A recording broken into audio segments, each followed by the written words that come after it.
Salut Yoni, ça va? Salut Mathieu, ça va super, je suis ravi d'être ici. Eh ben moi aussi. Écoute, tout a commencé par un livre que j'ai reçu. Faut pas que je dise ça parce qu'après tout le monde m'envoie des livres et je sais pas toujours quoi en faire, mais il était bien dense. Puis c'est un sujet quand même qui me titille toujours un peu parce que je l'ai jamais fait. Alors moi j'aime bien la nouveauté et je l'ai jamais fait. Et le livre, je vais pas faire de grand mystère. Et d'ailleurs il n'y a pas de grand mystère sur le titre du livre. Il s'appelle Devenir marchand de biens. De quoi ce livre peut-il bien traiter? L'aventure dont vous êtes le héros. Voilà, l'aventure dont vous êtes le héros de Yoni Buschbaum. Donc voilà, et puis avec un petit mot sympa. Et puis bon, je l'ai laissé poser un peu. Puis il a fallu que ça mature. Et puis tu vois, sur le coup, je me suis dit, ouais. Puis je me suis dit, bon, on avait déjà fait un premier épisode, mais le contexte a changé. C'était avec Gauthier Allard de Club Funding.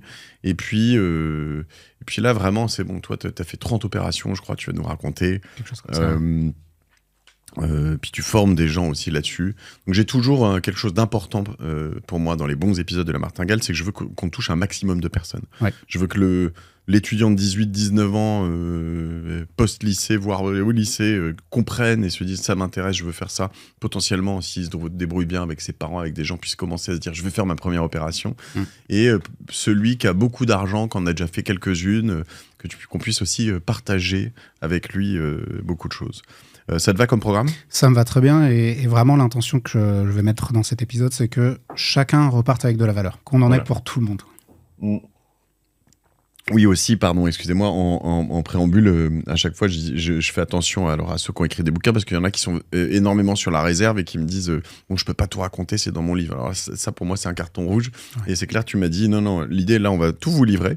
Le tout c'est que le livre, il fait quand même 407 pages, 409, 415 avec la table des matières.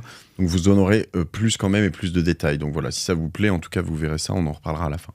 Yoni, raconte-moi juste avant de rentrer dans tout ça, depuis combien de temps tu t'es passionné pour... Alors, qu'est-ce que c'est qu'un marchand de biens? Avant ça, et après on va venir sur ton expérience. Qu'est-ce que c'est exactement un marchand de biens? Alors, un marchand de biens, c'est un commerçant de l'immobilier. En fait, il y a plusieurs aspects à cette profession, mais la première chose à savoir, c'est que c'est un commerçant de l'immobilier. Donc, c'est quelqu'un qui va acheter des biens et les revendre pour générer un bénéfice. Entre les deux, comme on va le voir, il faut de préférence créer de la valeur, parce que plus tu vas créer de valeur, et plus tu vas après être rémunéré pour ça. Le deuxième aspect qui est très important de l'activité de marchand, contrairement aux investisseurs qui font de l'investissement locatif ou autre, c'est que tu es dans de l'entrepreneuriat.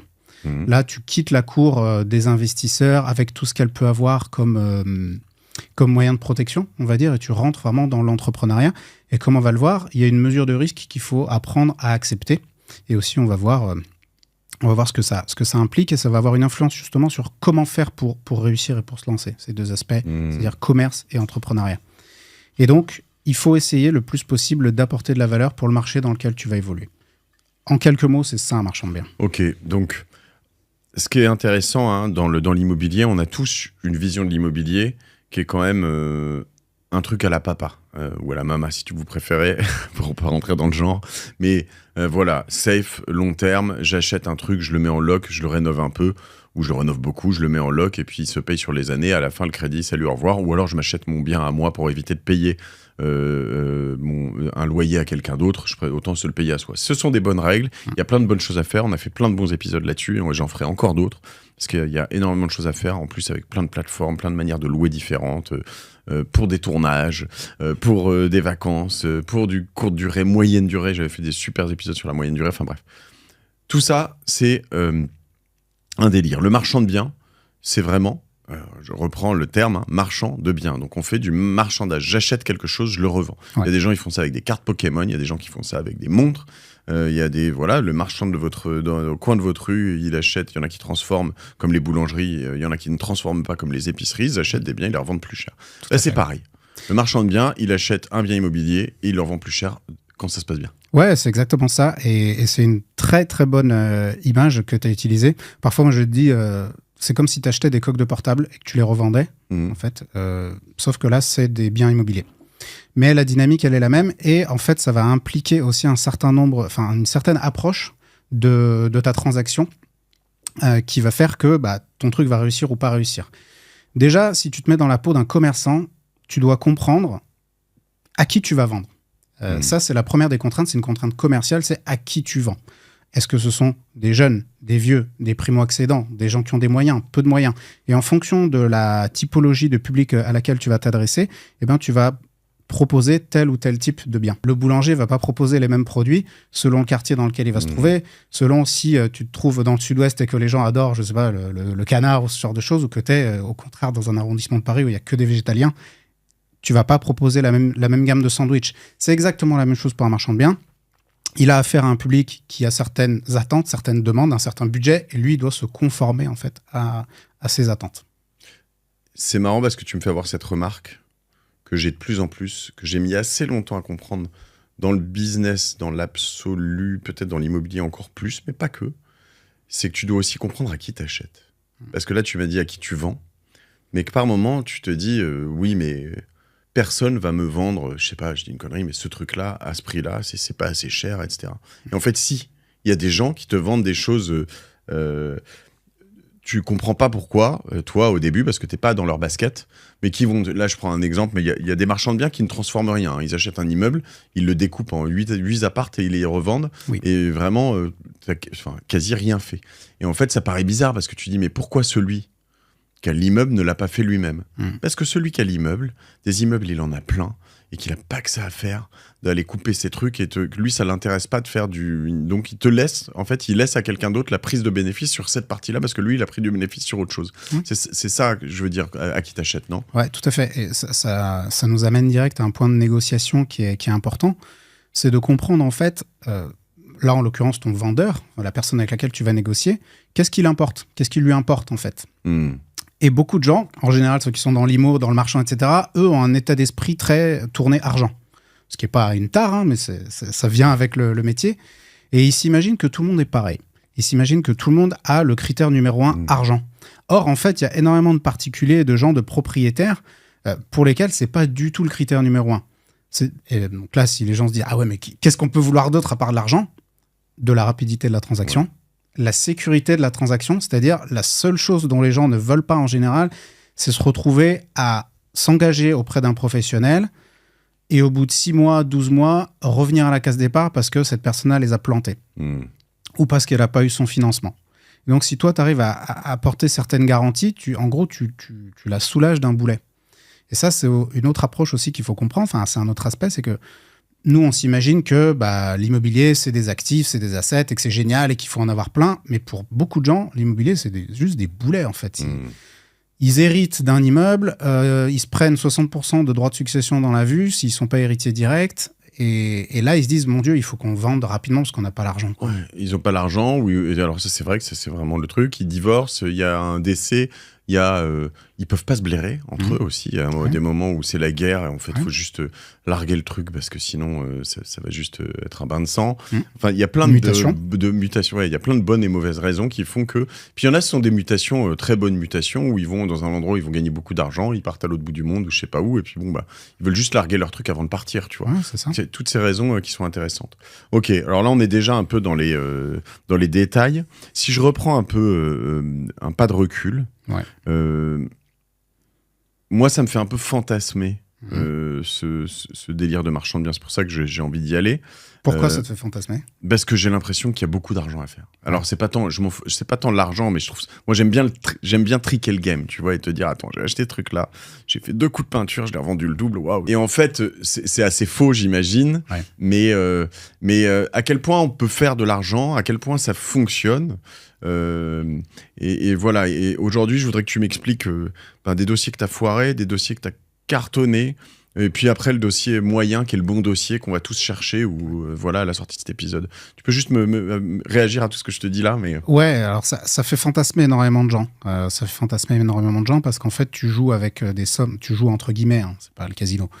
Tu joues avec des sommes, des montants qui sont importants. Et donc, quand tu prends 20% de rentabilité sur 500 000 euros d'opération, ça fait 100 000 euros. Et 100 000 euros, c'est chouette. 100 000 euros, tu les as fait en 2 mois, t'es content, quoi. Si tu l'as fait en 4 ans, c'est pas terrible. C'est rarement en 2 mois. Ouais. Il faut être assez clair, c'est rarement en 2 mois. L'opération sur laquelle tu fais 20% de rentabilité sans rien faire en 2 mois, elle est de plus en plus rare parce que les gens sont informés, que c'est plus difficile, typiquement. Des gens comme toi qui font des livres sur les marchands de biens, quoi. Mais... Ouais, encore, c'est ça. Ils inondent le marché de marchands de biens. Ah, c'est l'enfer, ces gens. Pour comprendre en fait comment créer de la valeur et justement réussir à aller faire des opérations qui sont très intéressantes, j'aimerais, si tu le veux bien, préciser un petit peu tout ce qu'il faut comprendre, en fait, tout ce qu'il faut pour être un bon marchand de biens, entre guillemets, en tout cas un marchand de biens qui soit compétent. La première des contraintes, donc j'explique que le marchand de biens, il évolue dans un contexte de contraintes. En fait, il est soumis à diverses contraintes. La première, c'est la contrainte commerciale, qui est celle qu'on a abordée. Tu dois connaître ton public, qu'est-ce qu'il veut, à quel prix tu peux leur vendre des biens, un T2, un T3, etc. La deuxième contrainte, c'est la contrainte réglementaire. Parce que tu évolues en tant que professionnel de l'immobilier dans un univers où tu vas avoir des contraintes réglementaires de droit public, notamment l'urbanisme, qui aujourd'hui est un vrai sujet, et aussi du droit privé, parce que tu es parfois en copropriété, en lotissement, il y a des servitudes, ça c'est du droit privé. Donc il faut que tu aies cette capacité à aller te confronter à ce genre de documents, les lire, les interpréter. Ça, il y a un nouvel ami qui est rentré sur le marché qui s'appelle l'intelligence artificielle. Ouais. Je pense que si ce n'est maintenant, il va y avoir même pour des formateurs pour toi ou des gens comme ça, des prompts ou des choses qui vont être quand même assez magiques pour te faire découvrir beaucoup de choses.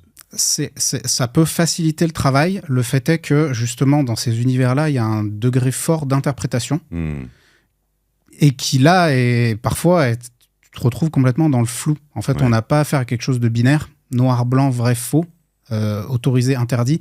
Alors, il y a autorisé, interdit, mais quand c'est pas interdit, c'est pas automatiquement validé. Parce que tu as affaire après à des politiques, souvent, enfin là, dans le domaine de l'urbanisme, qui, eux, vont avoir un regard qui est complètement subjectif. Et là, une IA, elle ne pourra pas se substituer à ton maire ou à son adjointe. La problématique de l'IA et du droit en général, hein, ça c'est sûr. C'est que deux juges déjà peuvent interpréter le même texte différemment. Donc, ou deux juges dans la même journée. Un juge dans la même journée, selon son humeur et son éloignement de sa sieste et de sa pause café, ne va pas interpréter la même chose de la même manière. Ouais. Clairement. C'est prouvé, hein, ce que je dis. Il y a eu des études. Non, mais c'est sûr, c'est évident. Et en fait, quand tu as une phrase, typiquement dans beaucoup de PLU, tu as une phrase le projet ne doit pas bouleverser l'environnement urbain.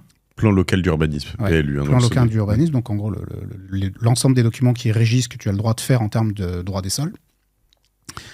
Le projet ne doit pas bouleverser le paysage urbain. Donc là, tu demandes à une IA, est-ce que mon projet bouleverse le paysage urbain ou pas ? Elle va dire, que non. Ou bien sûr que oui. C'est ça. Tu me dis, ok, très bien. Donc il y a cette contrainte-là, la contrainte réglementaire. Ensuite, il y a la contrainte technique. Parce que Pardon, mais je t'arrête, mais pour moi, je suis très IA-friendly. Je pense quand même que ce qui est intéressant, c'est que toi, tu me dis l'IA, elle va pas te répondre, mais toi, tu n'as pas la réponse. Elle n'existe pas complètement. L'IA, elle peut aussi t'aider à dire, ok, dans quelle mesure peux-tu me dire que mon projet va bouleverser le paysage urbain, et dans quelle mesure aussi je pourrais défendre le fait qu'il ne la bouleverse pas, tu vois, et après d'arbitrer en ayant aussi un petit échange potentiel. Ce que tu pourrais avoir assez facilement avec une IA, c'est qu'elle te dise si ce que tu fais déjà est interdit ou non.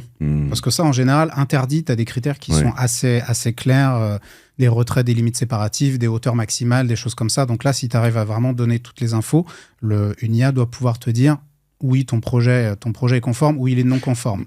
Voilà, et après je précise, je suis très enthousiaste parce que ça progresse, mais là encore sur un projet IMO du rez-de-chaussée ici, dont je parle de temps en temps, je lui ai mis bien tous les actes d'acquisition, actes d'achat, les trucs de notaire, tout ce qu'il faut, les prix, tout.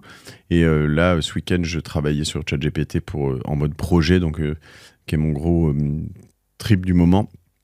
Et il m'a mis, vous l'avez acheté le 21 janvier 2025, alors que je l'ai acheté le 21 janvier 2021 ou 22, donc il s'est trompé. Donc voilà, faire attention. Et puis une erreur que j'aurais pas acceptée d'un stagiaire, tu vois. Donc je veux dire, c'est un truc où j'ai envie de le défoncer sur ce moment. Je dis non, alors je ne tolère pas ce genre de dérapage. Voilà. Donc voilà. Ok, donc on fait attention. Ouais, tu me dis, alors tu me parlais d'achat et de pardon, reprends, je te laisse reprendre le fil. Ensuite, tu as ta contrainte technique. Donc, on a parlé contrainte commerciale, contrainte réglementaire, tu as la contrainte technique. Parce qu'en fait, le marchand de biens, ce qu'il faut comprendre, c'est que c'est un peu le Bernard l'ermite de l'immobilier. Contrairement à un promoteur qui vient, il rase, il fait du neuf. Donc, c'est assez simple, entre guillemets, même si c'est toujours plus compliqué. Mais en gros, il rase, il construit. Nous, on s'insère dans de l'existant et en fait, on doit composer avec une coquille qui est existante. Et là, ça pose tout un tas de sujets, notamment au niveau des réseaux, des accès. Enfin, là, on rentre vraiment sur quelque chose de beaucoup plus technique. Ensuite, tu as bien sûr toute la partie fiscalité dans les contraintes du marchand. Et là, on a plein de subtilités, notamment avec des régimes de TVA qui sont assez particuliers. Il y a des contraintes juridiques, des contraintes contractuelles. Tu as bien entendu une contrainte financière dont on parlera, qui est celle de comment je trouve des fonds pour sortir mes opérations, on va en parler. Et enfin, et pas des moindres, c'est la contrainte personnelle, puisqu'en fait, tout commence et se termine par le marchand de biens lui-même, celui qui va porter l'opération. Et comme tu le sais, en général, les entreprises, elles ont cette fâcheuse tendance à voir les tares et aussi les avantages, enfin en tout cas les points forts des personnes qui les ont créés. Donc si en tant que marchand, demain, toi, tu es quelqu'un de super structuré, bah, ta boîte, elle sera bien structurée, c'est génial. Par contre, si tu es quelqu'un de très désorganisé, ta boîte, ça va être un petit peu le foutoir. Ok, très clair. Donc se connaître soi-même aussi avant de se lancer dans tout ça. C'est intéressant pour aussi combler les endroits où on est mauvais. Si on sait qu'on est désorganisé, essayer de trouver des gens qui vont nous aider là-dessus ou de se contraindre soi-même à s'organiser un peu mieux. Très important, l'état d'esprit, parce que encore une fois, tu l'as souligné tout à l'heure, on rentre dans une entreprise dans tout ça. Quand je dis une entreprise, c'est pas forcément, ça peut être fait de manière personnelle, mais c'est une entreprise dans le sens où tu entreprends quelque chose. Ouais. Et donc, tu vois, on a une formation qu'on a montée avec l'EDAC qui s'appelle l'Étincelle, qui est vraiment top. Et le premier chapitre, c'est avec Edgar Gros-Piron, qui est un champion olympique de ski, un type extra, qui a été d'ailleurs nommé pour être le patron des JO 2030 en France, JO d'hiver. Et on est vraiment exactement sur l'intention, la conscience de ses forces et faiblesses, et voilà. Je vais reprendre un tout petit peu, tu as évoqué tout à l'heure le promoteur, pour juste faire la différence et être très clair, parce que je l'ai fait assez tardivement. Le promoteur, comme tu l'as dit, la base, c'est qu'il achète un terrain, potentiellement un immeuble ou quelque chose comme ça, il le rase, il reconstruit quelque chose et il le revend. Ouais. De temps en temps, il va le revendre éventuellement occupé d'ailleurs, il va le louer, il va le revendre avec un rendement. C'est généralement le cas, c'est un peu l'idée, c'est qu'il va vendre à quelqu'un, donc c'est le métier d'acheter un bien et d'encaisser les loyers tous les mois, une foncière ou des choses comme ça. De temps en temps, le promoteur, il va devoir garder quelque chose de la structure initiale, notamment à cause du PLU ou de choses comme ça. On le voit dans des grandes villes où il doit garder la façade parce qu'elle est haussmannienne ou des choses comme ça. Donc c'est là où vous voyez de temps en temps certains chantiers sur lesquels il n'y a plus qu'une façade et puis derrière tout est refait. Mais voilà, le toit est refait, tout l'intérieur est moderne, mais en fait il doit rester sur quelque chose comme ça. Mais dans les grandes lignes, c'est ça. Ouais. Le marchand de biens, lui, il achète, il revend un bien.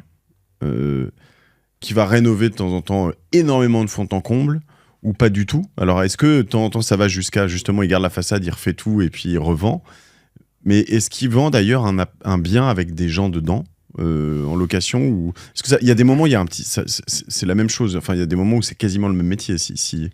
Tout est possible. Alors, là où ça diffère vraiment, c'est qu'en général, le promoteur, lui, va vraiment faire du neuf. C'est-à-dire qu'en général, il produit des unités de logement qui n'existaient pas avant, avec du bâti qui n'existait pas avant. En gros, il sort quelque chose de terre, soit d'un terrain nu, soit d'un terrain sur lequel il y avait une ruine ou un vieux bâtiment qui va raser et qui va reconstruire de zéro, avec une structure neuve, etc. Un marchand de biens, lui, en général, va plutôt s'insérer dans une structure bâtie existante, que ce soit de l'habitation, du commerce, de l'industriel, d'ailleurs, parce que souvent, on pense aux marchands de biens résidentiels qui retapent des appartes.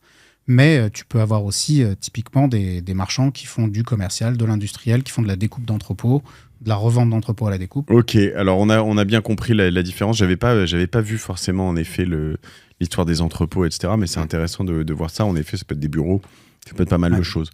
L'objectif d'un marchand de biens, il garde combien de temps un bien ? Le but du marchand, c'est de revendre le plus vite possible. D'accord. Il faut s'imaginer que le bien te brûle les doigts et que plus tu vas le revendre vite, mieux ça va être. C'est la patate chaude, quoi. C'est la patate chaude, non seulement parce que tu prends un engagement de revente quand tu es marchand, ce qui te donne droit à l'exonération sur les droits de mutation. Donc, en gros, tu payes des frais ce qui est dit les frais dits de notaire d'environ 2,5-3,5%. Oui. Mais au lieu du double. Au lieu de 7-8, ouais. Mais tu as quelques années pour revendre. En gros, tu as 5 ans pour revendre. Si tu ne revends pas au bout des 5 ans, on vient te réclamer les droits de mutation avec des pénalités de retard. Et tu sais que l'État, il tient à ces pénalités de retard 10% par an. Aïe. Donc là, tu me dis 5 ans, c'est le max, en gros. Et il faut vendre vite, parce que les frais financiers... C'est quoi, c'est 6 mois ou 2 ans ? Le plus vite possible. Parce que les frais financiers sont très élevés en tant que marchand. Là, à l'heure actuelle, on a des frais qui tout cumulent. Alors, tu as des frais de dossier, quand tu fais un emprunt bancaire, mais il y a aussi un certain nombre, les intérêts, commissions d'engagement, qui font que tu vas tourner autour de 8% d'intérêt annuel en passant par la banque. Et la banque, c'est le moins cher de tous les financeurs. Ce qui veut dire que tu as sacrément intérêt à revendre vite, parce qu'en admettant que tu as une marge de 20% sur ton CA... Ah oui, en 2 ans et demi, c'est plié, quoi. Ouais. Une marge de 20% sur ton CA, si tu gardes le bien pendant 1 an... Tu n'as déjà plus que 12%, oui, c'est ça. C'est ça. Donc, 8 et 8, 16, plus la moitié de 8, 2 ans et demi, t'as plus rien. Donc, t'as intérêt à aller vite. Et encore, c'est pas tout. D'où les problématiques qu'ont connues les marchands qui ont enclenché des opérations en 2021. Retournement avec à l'époque des taux qui étaient à 3%. Retournement de marché. Les biens ne se vendent plus. Tes taux qui passent à 8% à l'année. Ce sont des taux variables souvent ? C'est des taux variables. C'est tout le temps du variable. Ah oui ? Ouais, c'est un Euribor plus 3% en général. Quelque chose On peut pas faire du taux fixe en marchand de biens ? Non. Okay. Les banques ne font pas... Alors, en tout cas, les banques, parce qu'après, tu peux passer par des financeurs, des financements qui sont extra-bancaires. Mais dans les financements bancaires, c'est toujours du variable. Ok, oui. Donc, en effet... Un Euribor plus 3. Donc, quand tu as ouvert une ligne fin 2021 et qu'en 2022, il y a la guerre en Ukraine qui éclate et que tu te prends 3 points de plus d'un coup, ça fait tout drôle. Et que tes biens ne se vendent plus parce que le marché est en train de se crasher, c'est compliqué. Ouais, donc il est possible de perdre de l'argent, quoi, comme dans tous les investissements. Tout à fait. Il est possible de perdre de l'argent et ça arrive. Ça m'est arrivé même dans les 6 derniers mois. Ça m'est arrivé. Mais ça, c'est vraiment l'entrepreneuriat. Tu me vois me marrer. Je me moque de toi. Ah, le nul. Non, au contraire. Okay, oui. Non, au contraire. Juste, tu sais que j'ai monté pas mal de boîtes et quand tu tankes une boîte avec, tu sais, enfin. Tu plantes et que tu te dis, attends, j'en ai monté 15 en 15 ans, c'est bon, j'ai compris. Enfin, j'ai jamais été prétentieux là-dessus. J'ai toujours fait preuve d'humilité, mais il y a des moments, quand t'en plies une, tu te dis, ah putain, celle-là, je pouvais pas la plier, quoi. Il y avait pas. Puis non, tout était écrit, tout est là, et voilà, et ça fait partie du game, ouais. Et en fait, sur le marchand, l'approche qu'il est intéressant d'avoir, c'est de se dire que chaque nouvelle opération que tu lances, c'est comme une nouvelle entreprise. En fait, parce que quand tu as une boîte avec des salariés, un fonds de commerce, une marque, etc., il y a une espèce d'inertie, il y a un truc qui avance, en fait. Et par contre, un marchand de biens, quand tu lances une nouvelle opération, c'est un nouveau vendeur, c'est une nouvelle situation, c'est souvent une nouvelle commune, et en fait, tu repars de zéro. Et donc, en fait, c'est comme si tu crées une boîte tous les 3 mois, dès que tu fais une opération, tous les 3 mois, 6 mois, 1 an. Et voilà, tu en as 10 qui ont réussi, la 11e, la 12e, elles peuvent cracher. Mais c'est là où, en revanche, tu dois... J'allais dire, c'est là où c'est moins bien que d'autres choses. C'est pas moins bien parce que normalement c'est plus rémunérateur, mais c'est là où c'est moins bien que l'immobilier à la papa dont je parlais tout à l'heure, où normalement quand tu te débrouilles bien, si tu les ajoutes, tes chambres de bonne, que sais-je, tes appartements Airbnb, tes trucs à la plage ou tes chalets, etc., tous les mois ça stack en fait, quoi. Tu t'en rajoutes. Moi, je sais pas, j'ai 17-18 unités de nuit à peu près, selon mes trucs. Bon, je pourrais en passer à 25 ou 32. Bon, là, je suis en train de me rendre compte que ça me prend beaucoup de temps et que ça me saoule un peu. Mais voilà. Mais tu te dis, en revanche, tous les mois, attends, si t'as l'équivalent de, je sais pas moi, tu vois, 15 000, 20 000 euros de loyer qui tombent.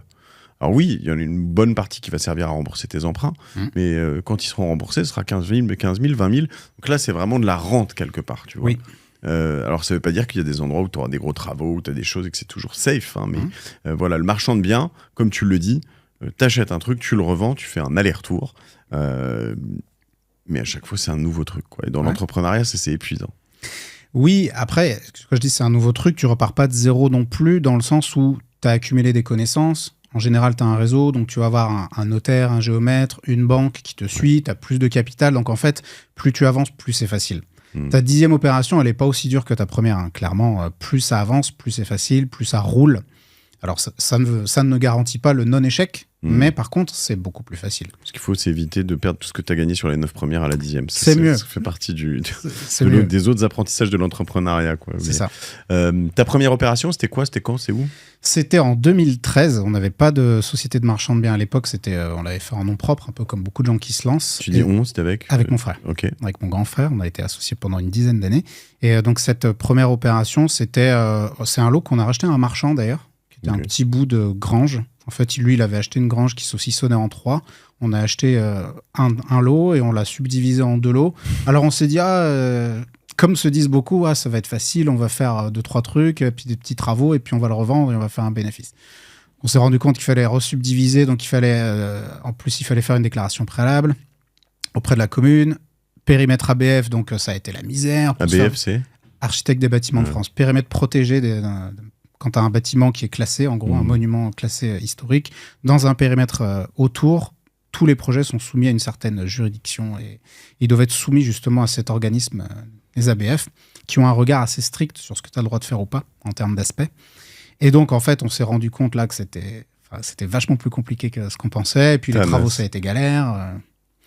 Mais on s'est quand même dit, bon, c'était chouette, c'était intéressant, ça rapporte bien, allez, on crée une société. Ça coûte combien un tiers de grange comme ça ? À l'époque, je ne saurais même plus te dire le prix d'achat, mais ça avait coûté, je sais pas, peut-être dans les 100 000 balles, un truc comme ça. Ah, quand même, c'était 2013. Ouais, mais quand même, hein, grosse grange quand même. Mais il y avait de la surface. Hein. Ok. Au total, il devait y avoir bien 130-140 mètres carrés. Ok. Après, c'était pas une grange pourrie avec des poules dedans. C'était un truc quand même un peu clean. 100 000, tu le revends combien ? De mémoire, vaguement. Oh, alors, de mémoire, je sais que cette opération, elle avait généré autour de 40 000 € de marge. Ok. Ça, j'ai plus les chiffres précis en tête, parce que ça fait partie de mes défauts. Tu sais, il faut connaître ses défauts, ça fait partie de mes défauts. La précision, le manque de précision en est un. Et c'était autour de 40 000 € de marge. Mais en même temps, en fait, c'est des opérations qui s'étalent sur le temps. Donc, il y a vraiment une espèce de durée qui parfois est un peu pénible quand tu as un caractère entrepreneur. Par contre, quand tu ramènes ça au ratio de nombre d'heures travaillées, en fait, c'est des petites sollicitations par-ci, par-là. Mais en gros, tu ne produis pas un nombre d'heures de travail qui est énorme. Oui. Et pour revenir à ce que tu disais par rapport à l'investissement locatif, alors c'est pas une bataille, tu vois, c'est pas ça contre ça. Je pense que c'est des stratégies qui sont complémentaires.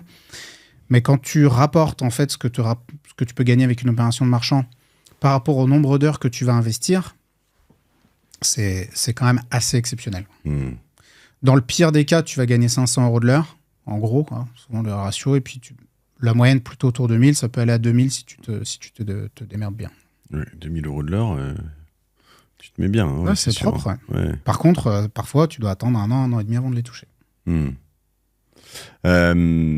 Ok, très clair. Alors, par quoi on commence ? Quelles sont les règles ? Par quoi quand j'y connais rien, je me dis, attends, je les aime bien. Là, moi, je dis à ma femme en ce moment, faut que tu fasses ça, faut que tu deviennes marchand de biens, vas-y, go.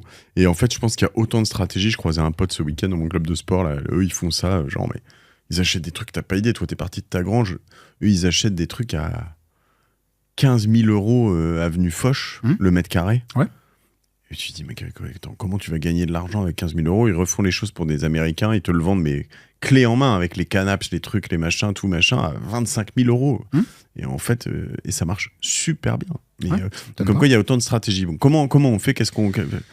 La première chose, c'est d'apprendre à le faire. C'est comme si tu me dis, demain, je veux prendre ma voiture et aller à Marseille en voiture. Comment je fais ? Je vais te dire, passe ton permis, en fait. Apprends à conduire, ça sera déjà une bonne chose. Donc, moi, je vais suggérer aux gens d'apprendre à le faire.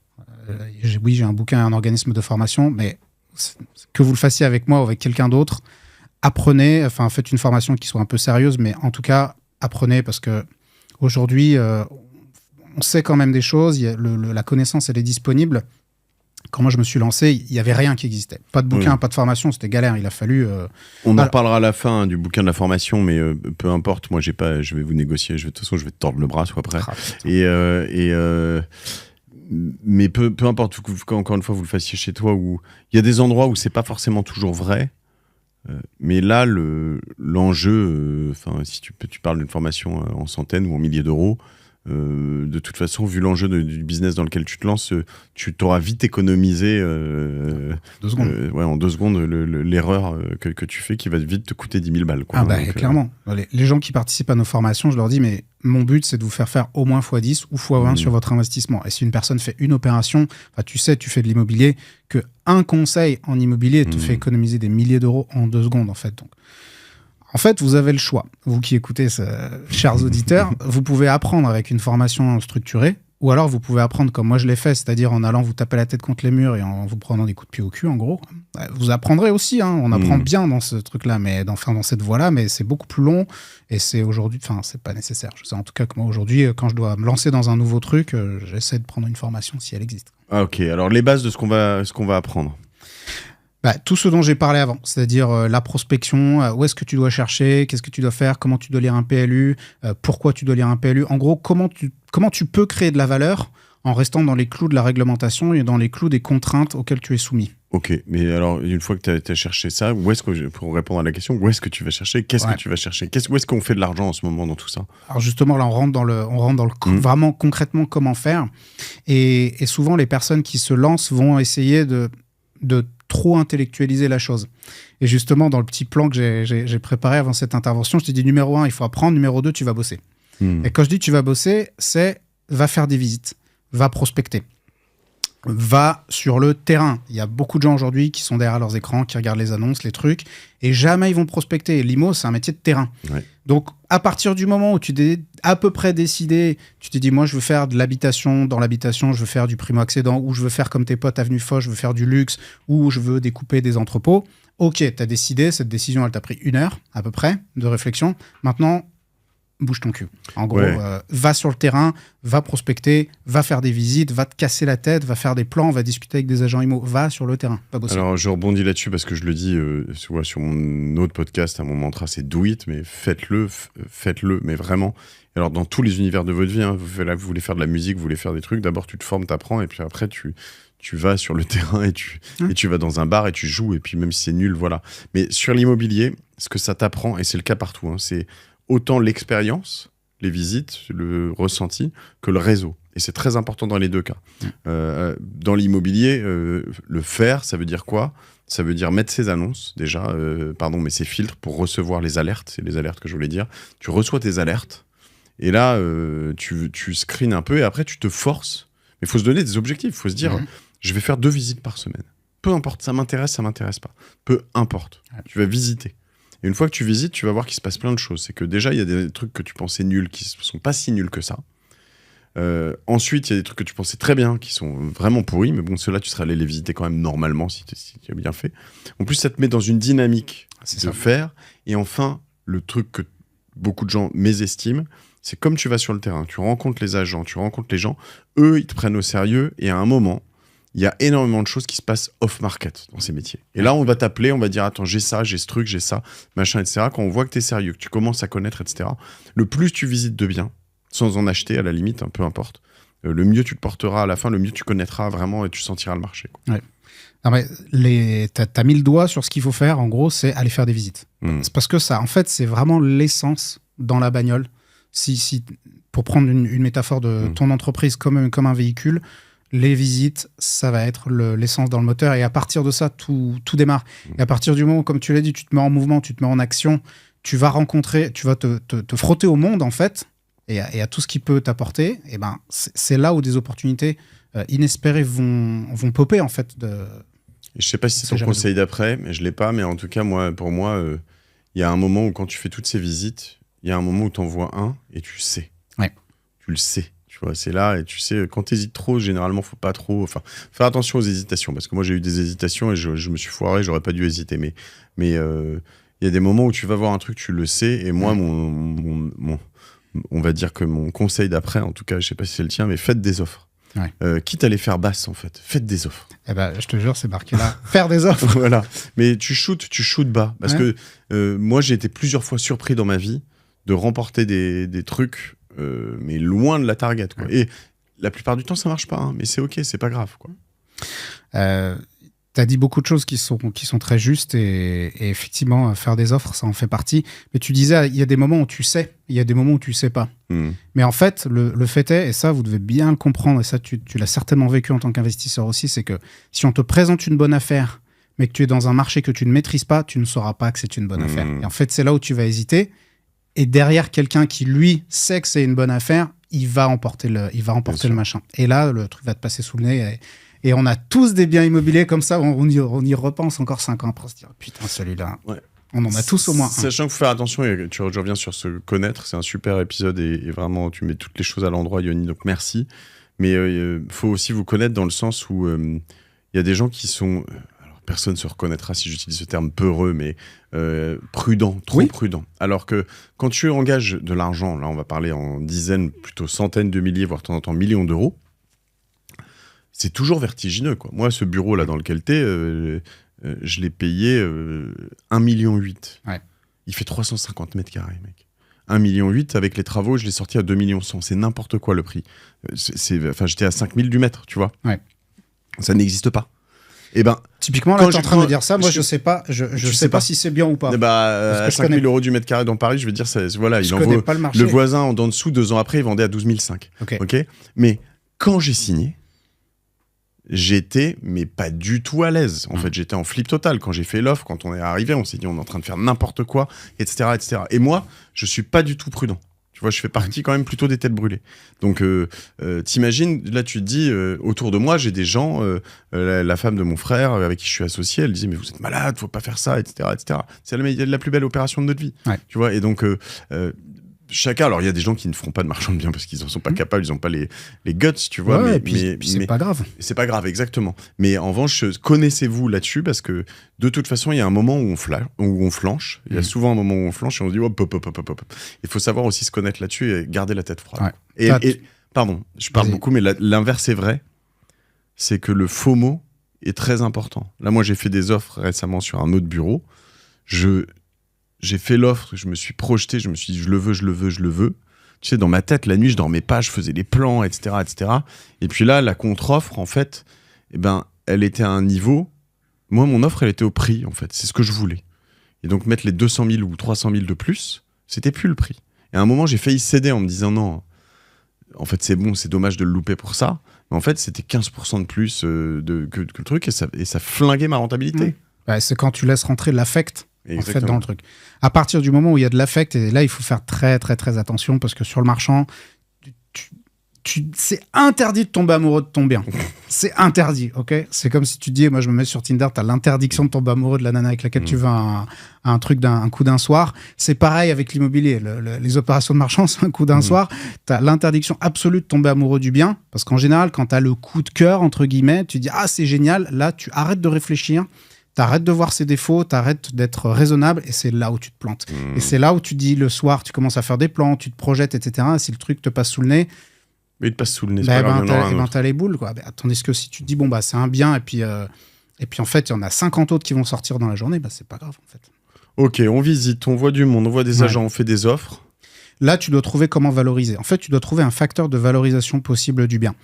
La valorisation, alors quand je te dis un bien, ça peut être un immeuble, un appart, une maison avec un grand terrain, des bureaux, des entrepôts. Donc là, ça veut dire quoi ? J'achète un bien 100, comment je vais le vendre de 150 ? Eh ben, il peut y avoir différents types de valeurs que tu peux apporter.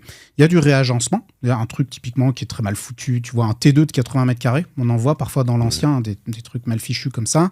Ou alors, aujourd'hui, ce qui marche très très fort et ce qui va marcher de plus en plus fort, c'est la rénovation énergétique. Prendre des passoires et de les améliorer, parce que non seulement il y a la réglementation qui se durcit, mais il y a aussi les particuliers qui ont de plus en plus peur de faire des travaux. Et on les comprend. Et puis la facture d'électricité aussi, ou de gaz à la fin, hein, juste. Hein. Aujourd'hui, c'est un truc majeur. Tu vas pouvoir faire de la division. Donc, ou subdiviser un appart, ou diviser un immeuble, ou diviser du terrain, ou diviser des entrepôts. C'est toujours en divisant. En ouvrant, en rapprochant, ça marche pas. Tu vends toujours moins cher. Ça dépend. Ça dépend. Alors, par exemple, typiquement, si tu es sur un quartier comme tes collègues Avenue Foch, où le prix au mètre carré pour les biens qui sont très grands, comme ils sont rares, peut parfois dépasser le prix au mètre carré d'une surface moyenne. Là, il peut y avoir un intérêt. Mais ce ne sera pas vrai dans la plupart des secteurs. Je sais pas pourquoi cette image est venue, mais j'ai 4 places au Parc des Princes. Et en gros, avoir 4 places au Parc des Princes, le prix par place est beaucoup plus cher que 2 places au Parc des Princes. Okay. Parce qu'en fait, c'est plus rare. Ouais, mais ça m'étonne pas. Donc en fait, il faut juste chercher la rareté dans ce que tu peux proposer. Quoi. Et voir si c'est pertinent dans ton marché. Ouais. Après, la rareté, il faut faire attention, hein, parce que 120 places au Parc des Princes, ça vaut pas cher. Non, mais tu vois ce que je veux dire, ou alors tu les subdivises. Mais c'est une question d'équilibre. Non, mais je fais attention à ça parce que tu vois, dans une réflexion, chez moi, je grappille des trucs, je rachète un appart au-dessus, je rachète des choses, et à un moment, je me dis attention. Je vais arriver dans une taille d'appart qui est probablement potentiellement trop grand par rapport au quartier. Ouais. Enfin, je veux dire, tu vas te projeter sur une taille de famille quand tu as une chambre pour... quand tu as 5 chambres, bon, bah, tu as 3 enfants plus toi, ben, tu as une chambre d'amis. Mais après, à Paris, les gens ne se prennent pas le luxe d'avoir 2 chambres d'amis. Alors, à ce moment-là, ça veut dire qu'il faut tout réagencer. Et puis là, après, tu tombes dans d'autres considérations. Parce que si tu dis, bon, bah, je vais faire du bien pour de la famille, par exemple, un bien familial, je sais pas, 150 mètres carrés, avec 5 chambres, est-ce que tu ne te trouves pas au 3e ou 4e étage sans ascenseur ? Et là, en fait, bon, bah, ça fonctionne pas, c'est pas bon, tu vas te prendre des objections pas possibles. Tout à fait. C'est là où je disais que la notion de commerçant, elle est super importante. Tu dois te mettre dans la peau des personnes qui vont acheter tes biens. Ok. Pour revenir au sujet de la valeur, un autre de création de valeur, tu peux aussi faire des changements de destination. Ça fonctionne bien. Typiquement, la grange dont on a acheté un bout en 2013, ça, c'est un changement de destination. C'est-à-dire que la destination, c'est en gros ce pourquoi un bien est fait dans le règlement d'urbanisme. Donc, tu as de l'agricole, il y a du commercial, il y a de l'habitation, il y a de l'industriel, ce genre de choses. Et le changement de destination consiste à prendre un bien qui a une destination, par exemple, de bureau, et le transformer en appartement. Ça, ce sont des opérations qui fonctionnent bien dans le contexte actuel dans certaines villes. Quand tu connais pas ça, ça te semble un peu bizarre. Tu dis, bah attends, j'ai acheté un bureau, j'en fais des apparts. Bah non, t'as pas le droit. En fait, c'est aussi simple que ça. Ou parfois, ça peut être autorisé sous condition. Oui, c'est ça. Et donc, mais il faut une autorisation. Alors, il y a le changement d'usage, le changement de destination, c'est un peu différent. Tout à fait. Raconte-moi. Doit aller voir, c'est la mairie. Alors, le changement de destination, c'est la mairie. Le changement d'usage, souvent, c'est déclaratif. Okay. C'est plus du droit. Par exemple, si tu as un appartement qui est loué à l'année, sa destination, c'est de l'habitation. Son usage, c'est un usage de résidence principale, par exemple, pour ton locataire ou pour toi. Et si tu le passes en Airbnb, ça va être à usage ça va être du meublé de tourisme. Okay. Le meublé de tourisme, c'est une destination d'habitation, mais un usage meublé de tourisme. Okay. Et donc, un changement de destination, ça se fait ça en revanche à la mairie. Ouais. C'est compliqué, tu en as déjà fait plein, j'imagine. J'en ai fait un certain nombre.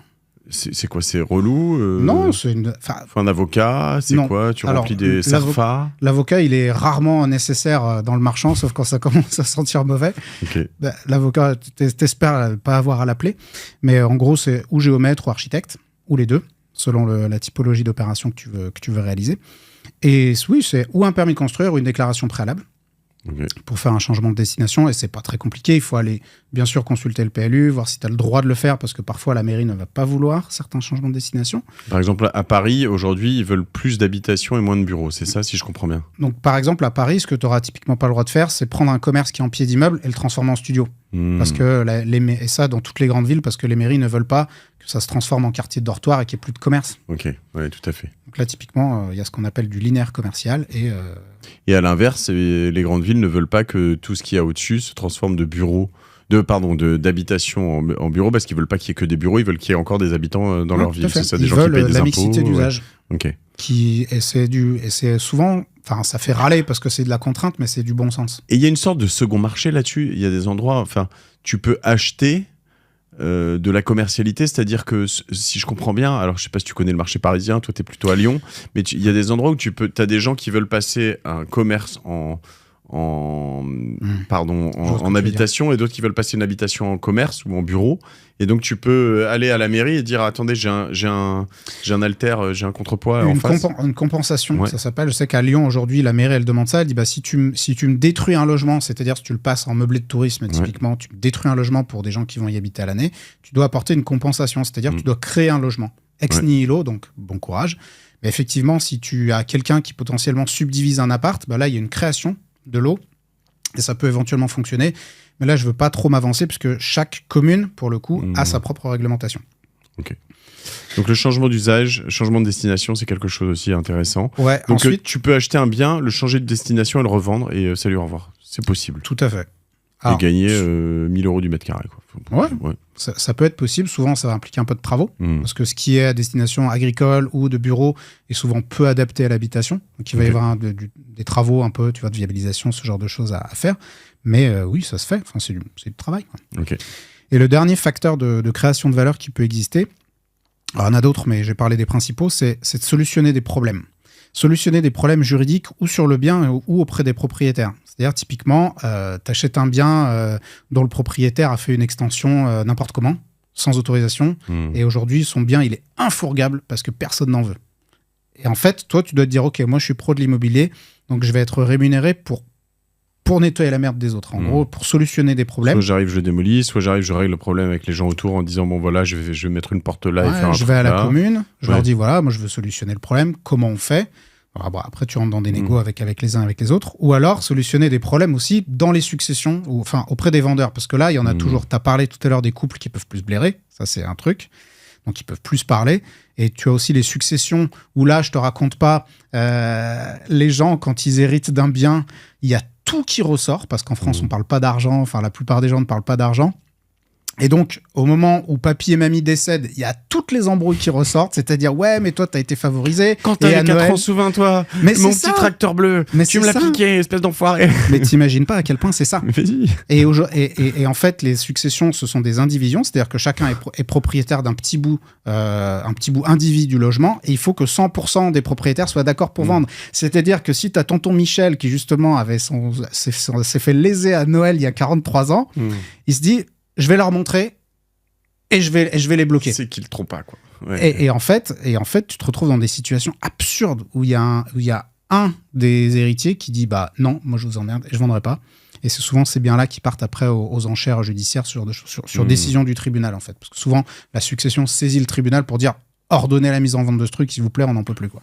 Les enchères, les ventes à la bougie, les trucs comme ça, à l'achat, t'en as fait, toi ? J'y ai participé, j'ai jamais emporté une enchère. Okay. On croit que c'est la pêche aux bonnes affaires, c'est rarement le cas. Il y a beaucoup de biens qui se vendent au-dessus du prix du marché, aux enchères, parce qu'il y a des histoires d'égo, de trucs qui rentrent beaucoup de biens qui se vendent plus ou moins au prix du marché, et une toute petite minorité qui sont des bonnes affaires. Mais la plupart des biens, que ce soit aux enchères judiciaires, c'est-à-dire à la barre du tribunal, ou aux enchères des notaires, sont pas intéressants. Ok. Bon, très clair. On a compris comment quand tu t'améliores, tout ça. C'est réservé à qui ? Je veux dire, toi, tu as commencé comme ça, tout le monde peut commencer comme ça, comme une entreprise, etc. Mais il faut avoir quoi comme... je veux dire, moi, je vais aller voir une banque où je dis à ma femme de le faire. Bon, nous, il se trouve qu'on a quand même fait 2-3 petits projets immobiliers, donc elle est quand même pas... En plus, elle n'est pas débile, évidemment, c'est ma femme. Mais... elle peut s'y mettre comme ça demain en étant un peu formée, où faut avoir beaucoup de patrimoine, où faut avoir... sur ton premier bien à 100 000, t'as apporté combien ? Enfin, raconte-moi un peu à qui c'est réservé tout ça. Alors, juste pour répondre à ta question, j'avais 8 000 € à l'époque, on allait emprunter les fonds propres et emprunter l'argent. Enfin, c'était un montage complètement alambiqué, comme tu peux en faire quand t'as pas de thunes et que tu veux te lancer, quoi. Voilà, tu joues avec les règles du jeu. Ça anticipe, ta question, elle anticipe un petit peu, mais je vais la saisir parce que ça va nous faire avancer directement au stade de j'ai trouvé une OP, j'ai fait mon offre. Quand tu disais faites des offres, ok, tu fais ton offre. Et là, maintenant, à un moment donné, il faut avancer, puis il faut aller trouver l'argent. Et l'erreur que font la plupart des gens, il y a beaucoup de gens qui disent ah oui, mais on peut pas se faire financer quand on est né au marchand de biens, les banques elles financent pas, etc. Parce qu'en fait, elles font typiquement cette erreur d'aller voir la banque au stade où elles n'ont encore rien. Elles n'ont pas d'OP, elles n'ont pas de société de marchand. Elles vont voir la banque et disent en fait, est-ce que vous me prêtez pour une opération de marchand ? Alors déjà, souvent, l'interlocuteur n'est pas le bon. Et en plus, tu n'y vas pas au bon moment et tu y vas les mains vides. C'est comme si, tu vois, je sais que toi, tu reçois beaucoup de gens qui sont dans l'univers startup. Je viens de voir demain, je te dis, Mathieu, écoute, j'ai une super opportunité d'investissement. Est-ce que ça t'intéresserait de rentrer avec moi dans un nouveau business ? Super, oui, vas-y, dis-moi plus. Non, mais c'est ça, que t'arrives avec... En fait, Mathieu, je ne l'ai pas encore. J'attendais que tu me dises si tu me finances ou pas pour l'avoir. Est-ce que tu l'aimes mon idée ? Oui, non, mais c'est ça. Puis ça arrive. Non, c'est limite, j'ai même pas l'idée. Ouais, c'est ça. Tu me suis pas ? J'ai jamais fait ça avant. Parce qu'en revanche, si tu t'appelles...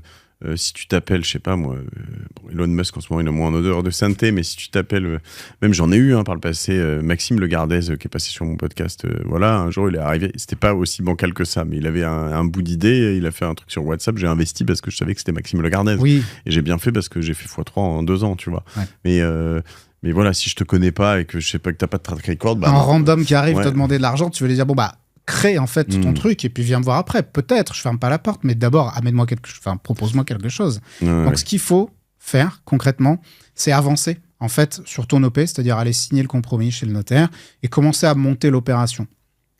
C'est-à-dire s'il y a des autorisations d'urbanisme à obtenir, tu vas aller les chercher, tu vas commencer à faire les démarches, tu vas aller voir la mairie et quand tu vas aller solliciter un financeur, que ce soit une banque ou un investisseur, tu vas dire voilà, monsieur l'investisseur, madame la banquière, j'ai fait le boulot, j'ai une OP, je dois acheter à telle date, j'ai besoin de tant d'argent, est-ce que vous me prêtez ?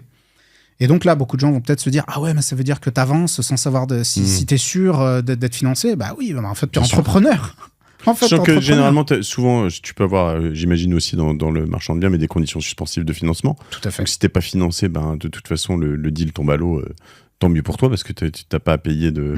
Et donc, en l'occurrence, ça, c'est vraiment assez important de comprendre ça. Sachant que moi là-dessus sur ce bureau ici un dossier bien ficelé, on me disait en permanence personne te financera ce truc là je l'ai déjà dit ici mais sur 7 dossiers que j'ai envoyés, j'en ai eu 6 qui me finançaient alors que ma boîte elle avait 2 ans. Et en l'occurrence, et qu'on avait très peu apporté. Et voilà, donc, il faut juste faire un très beau dossier. Aujourd'hui, encore une fois, le mode projet de ChatGPT ou des autres IA, là, vous essayez, ça peut vraiment être vos amis pour dialoguer, pour faire les dossiers, pour avoir vos arguments, etc., pour préparer tout ça. Mais en gros, propose une opportunité à quelqu'un et l'argent, tu le trouveras. En fait, ce que je veux vraiment que vous ayez en tête, c'est que l'argent n'est jamais un problème. De l'argent, en France, il y en a des tonnes. Il y en a des tonnes. Il y a 6 000 milliards d'euros qui dorment sur des comptes courants. Donc, de l'oseille, il y en a, mais à faire craquer tous les comptes bancaires. Peut-être que vous en avez pas, vous en avez peu, vous en avez pas assez, mais la bonne manière, en fait, de faire venir à vous l'argent, et ça, toi qui as fait autant d'épisodes avec des gens autour de l'argent, tu dois pouvoir le confirmer, créer une opportunité pour l'argent de se multiplier sans trop d'efforts et il viendra à toi. La seule question, c'est combien cet argent va te coûter. Donc, soit tu feras avec la banque, soit tu feras avec du crowdfunding, soit tu feras avec des investisseurs privés, peu importe, il y a plein de solutions qui existent, mais à partir du moment où tu auras trouvé l'opération et que tu auras créé une opportunité pour des investisseurs de gagner de l'argent, tu trouveras l'argent. Tu vois, c'était ce qu'on disait aussi sur cet épisode récemment avec Roundtable, avec Evan Testa. Et voilà, à partir du moment, et c'est là où le prix des visites vaut cher, à partir du moment où tu as fait tes 40, 50, 100, 200 visites, que tu mets le doigt sur le dossier, qui est le bon dossier, que tu l'achètes vraiment, vraiment pas cher, que tu as fait ton offre, que tu arrives et que tu dis, regarde chérie, j'ai un truc, je le paye 100, je vais le vendre 200, c'est sûr. Que ton 200, c'est sûr, il soit sûr, ou que tu te dis, bon, ok, ce qui est sûr, c'est qu'il le vendra au moins 150. Moi, si je le finance, je vais quand même gagner 20. Bah, je te finance tous les jours, hein, chérie. En fait, il n'y a pas de souci, tu vois. Donc, c'est ça où le fait de visiter et de bouger, vous bougez les fêtes, ça va vous mettre les cartes en main. Ayez les cartes en main, ayez votre projet. Après, il faut avoir un packaging pour bien le vendre, un petit dossier, un petit truc. Mais ça, aujourd'hui, c'est de plus en plus facile à faire. Ouais, et ce qui est important aujourd'hui, ce que les banques regardent beaucoup, enfin les banquiers et les investisseurs d'ailleurs, mais ça, j'ai eu la confirmation encore ce matin, c'est que les banques, elles regardent beaucoup aussi le profil de l'individu. Et quand je dis le profil de l'individu, c'est pas tellement son capital. Parce que là, des gens vont se dire « Ah, mais moi, j'ai pas de salaire ou de truc. » Les banques s'en foutent de savoir si tu as du salaire ou pas de salaire. Ce qu'elles veulent savoir, c'est si t'es pas un mec qui s'est réveillé du jour au lendemain en disant « Ah, je veux devenir marchand de biens parce que j'ai entendu que c'était chouette. » Mais typiquement, tu vois, tu parlais de ta femme.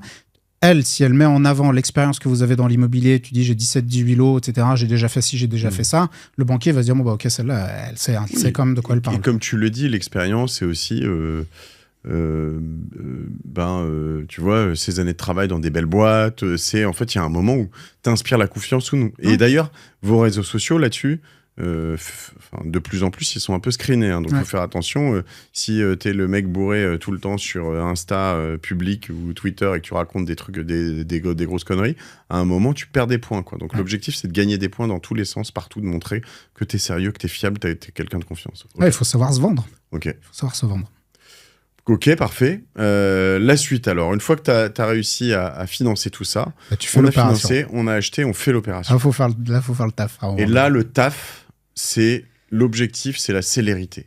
C'est d'aller le plus vite possible dans tout ce que tu fais. Ouais, il faut, et ça se prépare. Ça se prépare pendant la période du compromis où tu n'es pas encore propriétaire, tu dois mettre énormément de choses en place, faire des devis, caler les artisans pour que tout le monde soit dans les starting blocks, pour que quand ça démarre, tu deviens propriétaire, le lendemain, les artisans démarrent. Ok, je voudrais comprendre un truc. Quand tu es marchand de biens, tu m'as dit, tu es à combien de pourcents en ce moment sur un emprunt ? Sur un emprunt bancaire, alors tu as des frais de dossier qui sont en général de 3-4 000 euros. Il y a Euribor plus 3% de taux d'intérêt. Donc en ce moment, 6-7, autour de 6-7. Plus un truc qui s'appelle la commission d'engagement, c'est 1% annuel. En gros, que tu payes trimestriellement. 8% plus tes... Ok, tout à fait. 8%. Et la question qui tue, c'est est-ce que tu payes les remboursements ou tu peux ne payer que les intérêts ? Alors, le financement marchand, en fait, c'est un genre de crédit in fine. En fait, en gros, c'est un découvert autorisé.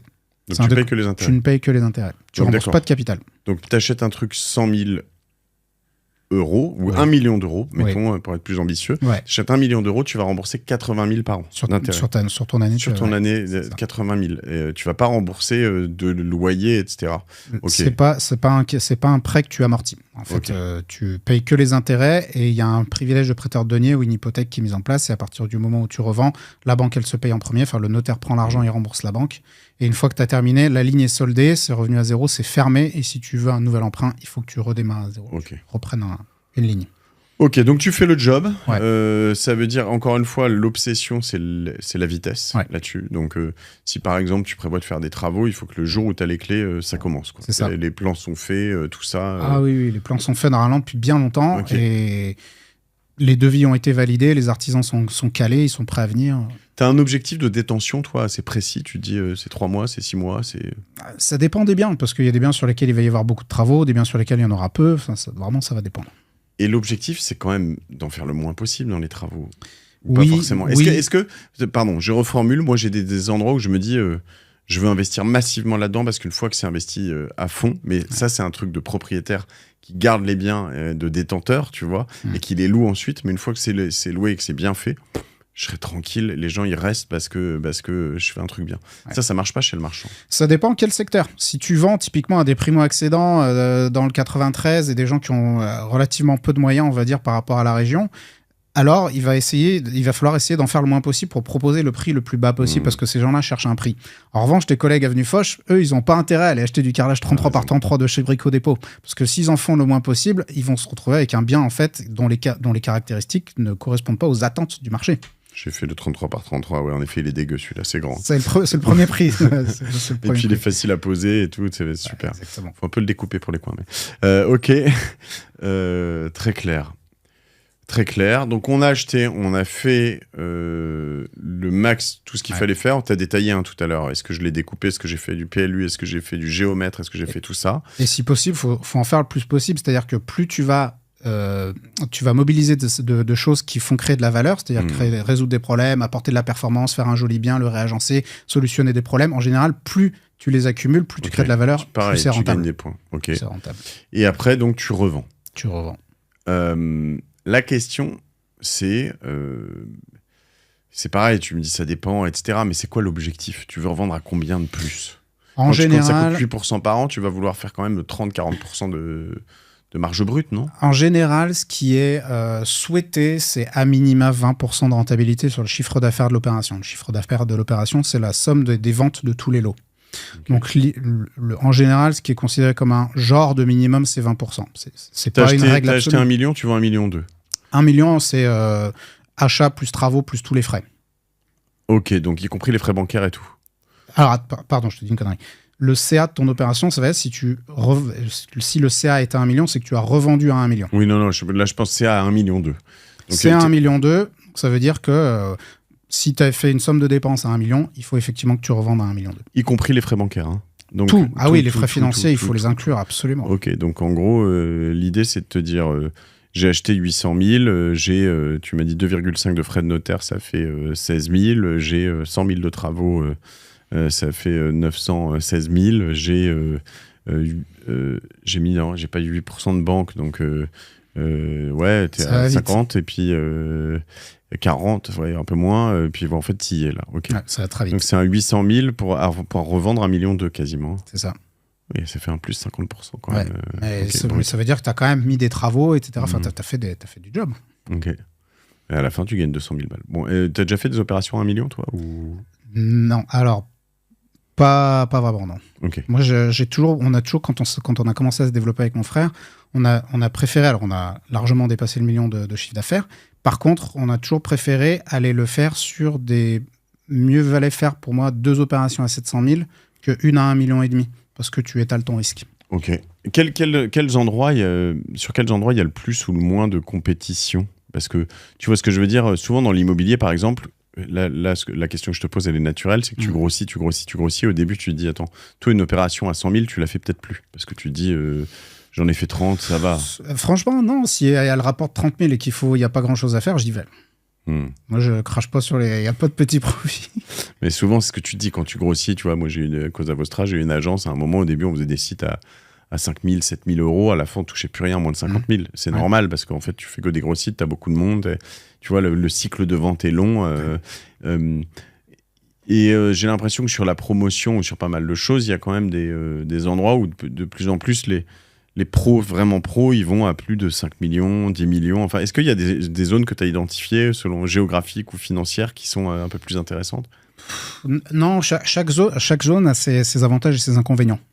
Ça, c'est certain. Il faut bien en avoir conscience. Les grandes villes, typiquement, alors Paris, c'est vraiment un marché très spécifique, mais les grandes villes type Lyon, Lille, Marseille, ces villes-là, elles ont des avantages et des inconvénients. La compétition est assez rude. parce que tu vas aussi parfois être face à des fonds, des trucs. Alors les fonds, ils vont plutôt sur des grosses opérations, mais il y a du monde, en gros, dans les grandes villes. Par contre, tu es sur un marché qui est assez dynamique, qui est assez intéressant, puisqu'il y a une demande qui est assez forte, donc tu sais que tes biens, ils sont assez liquides. Si tu vas à la campagne, tu vas avoir le problème inverse, c'est-à-dire qu'il y aura peut-être peu de concurrence, par contre, ton bien, il va être beaucoup plus long à vendre. Donc en fait, il faut juste... c'est comme la femme parfaite, elle n'existe pas. Il faut juste avoir conscience des avantages et des inconvénients de chaque partenaire. L'homme parfait pour nos auditrices ou pour nos auditeurs. Mais le ou la partenaire parfait n'existe pas. Ils ont tous des défauts, ok, qu'il faut accepter. Et en fait, pour votre marché, c'est pareil. Vous avez un marché, il a des avantages, il a des inconvénients. Il faut juste en avoir connaissance pour pouvoir s'adapter. Ok, 100%. Merci Yoni. Alors, fais-nous rêver un peu. C'est quoi le plus beau, la plus belle OP que t'aies faite, toi? Ouais, alors j'y réfléchis parce que tu m'avais dit que tu me poserais la question. Et en fait, là-dessus, je voudrais mettre une nuance. Parce que la plus belle affaire n'est pas forcément celle qui a rapporté le plus. Mais en tout cas, moi, toujours, j'essaie d'apprendre à mes élèves que la bonne affaire, c'est celle qui va te rapporter le plus en produisant le moins d'efforts possible et en te laissant quand même une sensation de satisfaction qui est importante. Et j'ai souvenir d'une opération qu'on a faite qui était une division foncière relativement simple. Enfin, on a en gros acheté une maison avec un grand terrain, on a découpé un terrain à bâtir, on a revendu comme ça, sans faire quasiment de travaux. Mais en fait, tout a été très fluide. C'est-à-dire que la vendeuse était sympa, tout s'est bien passé avec elle, la négo était agréable, l'adjoint à l'urbanisme, il était super, la commercialisation a été facile, l'agent IMO, elle était pro. Et en fait, il y a eu une espèce de fluidité, tu sais, quand tu sens cet alignement des planètes, et en fait, juste t'es là, tu fais ton travail, et personne ne te met de bâton dans les roues. Ben, ça, c'était très chouette. Au-delà du fait qu'elle était rentable, enfin, c'était très intéressant comme opération financièrement parlant, ça a été, c'était pour indication un peu plus de 120 000 euros de marge. Okay. Mais c'était pas compliqué, en fait. Là, typiquement, on a dû produire, je sais pas, peut-être 60, 80 heures de travail. Et t'en fais combien par an en ce moment? Alors là, je me suis dissocié de mon frère. Donc on bossait ensemble et on s'est séparés. On n'est pas fâchés.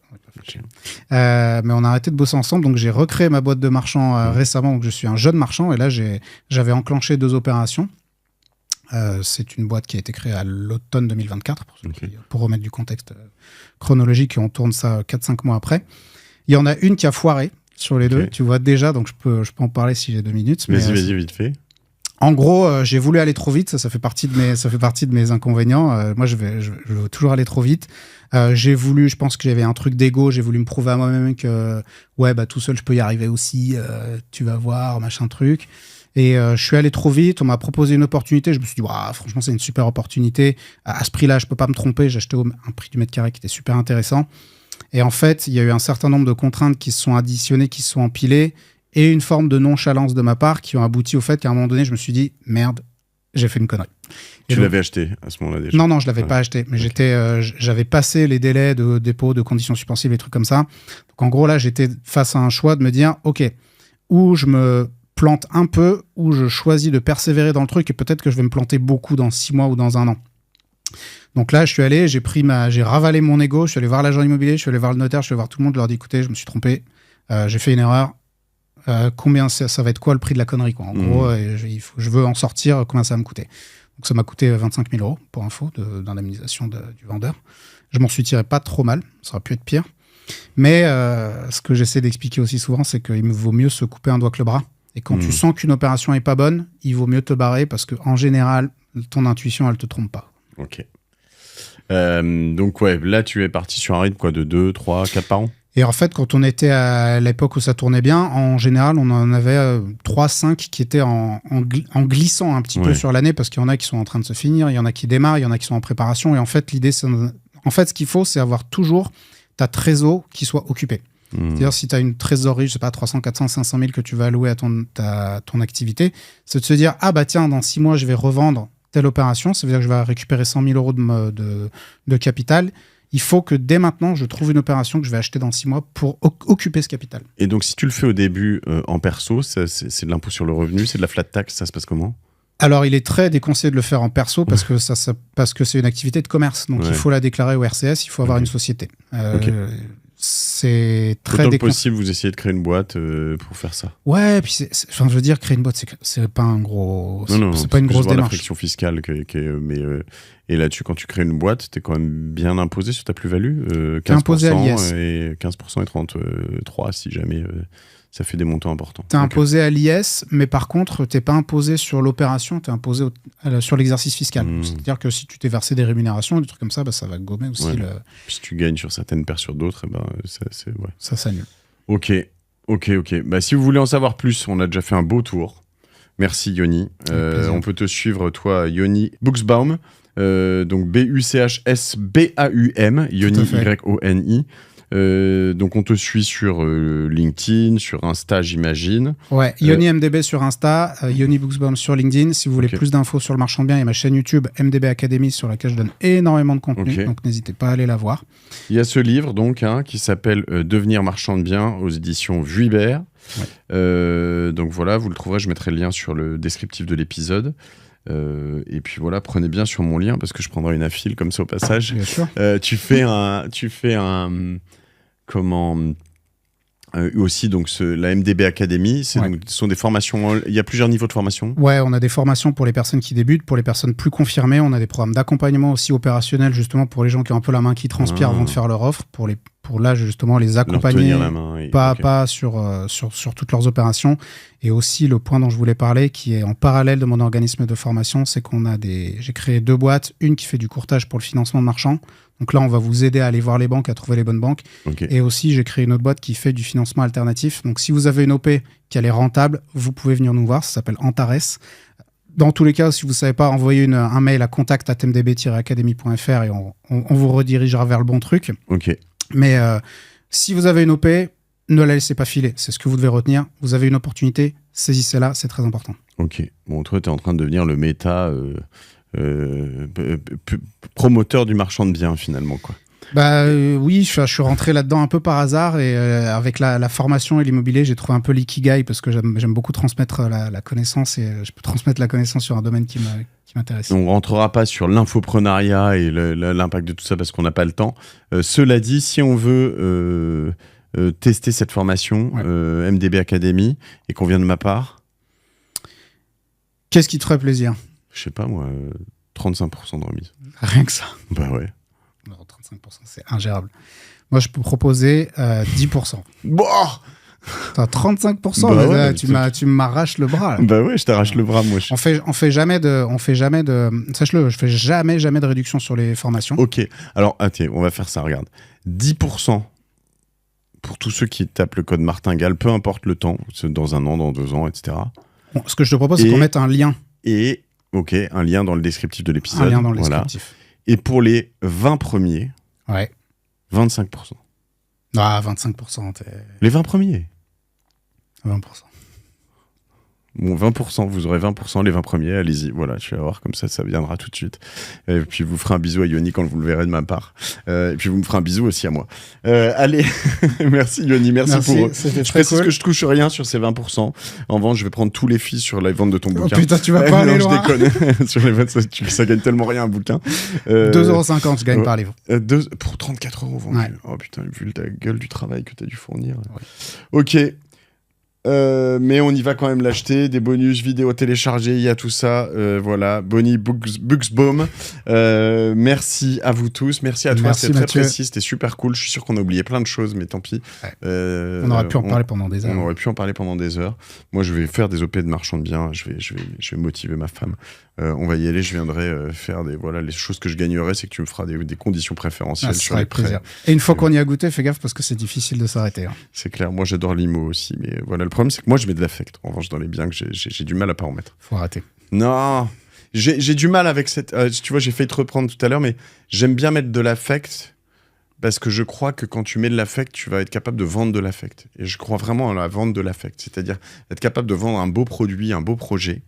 Alors ça dépend des classes de marché, tu vois, et comme je te le disais, du Foch ou ces gens-là, mais moi j'aime bien les trucs où tu vas vendre un truc, tu vois, une petite hauteur d'âme en plus que juste des murs. Là-dessus, je suis d'accord, il faut juste pas tomber amoureux et se dire « Ah, je veux le garder, au final, je veux plus le vendre ».